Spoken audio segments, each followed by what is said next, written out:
یہ روایت کشف الغمہ میں موجود ہے، عبداللہ ابن عباس سے موجود ہے۔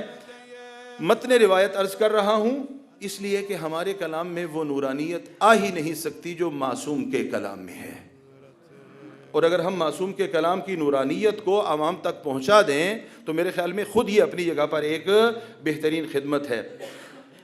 کنت انا و ابی العباس بن عبد المطلب جالسین عند رسول اللہ، ہم پیغمبر خاتم کی خدمت میں بیٹھے ہوئے تھے۔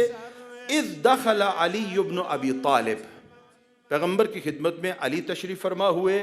فسلم، عرض ادب کیا۔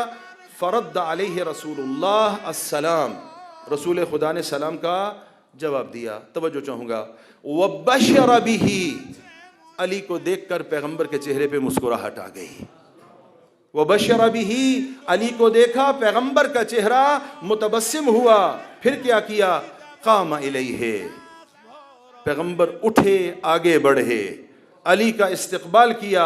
اعتنقہ، پیغمبر نے علی کے ساتھ معانقہ فرمایا، گلے لگایا علی کو۔ وقبل بین عینی، محمد مصطفیٰ نے علی مرتضیٰ کی پیشانی کا بوسہ لیا۔ قبل بین عینیہ واجلسہ عن یمینہ، اور اپنے دائیں علی ولی کو پیغمبر خاتم نے بٹھا دیا۔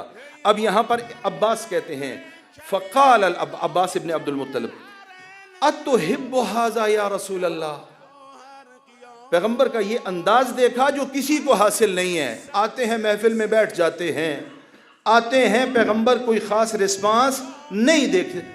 یہ انداز دیکھ کے جناب عباس کہتے ہیں اتحب ھذا یا رسول اللہ، رسول خدا یہ انداز جو کسی کے لیے نہیں ہے علی کے لیے ہے، یہ تو فرمائیے کیا آپ علی سے محبت کرتے ہیں؟ اب سوال منطقی انداز میں جواب کیا بنے گا؟ ہاں عباس، ہاں چچا، محبت کرتا ہوں، یا خدا نخواستہ دوسرا ہم تصور بھی نہیں کرتے، جواب یہی ہے ہاں میں محبت کرتا ہوں۔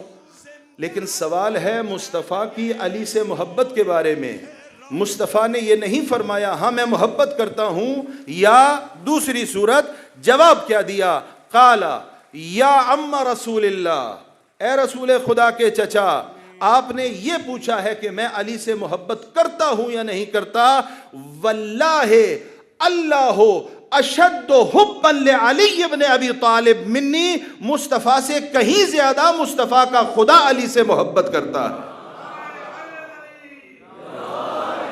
مصطفیٰ سے کہیں زیادہ مصطفیٰ کا خدا۔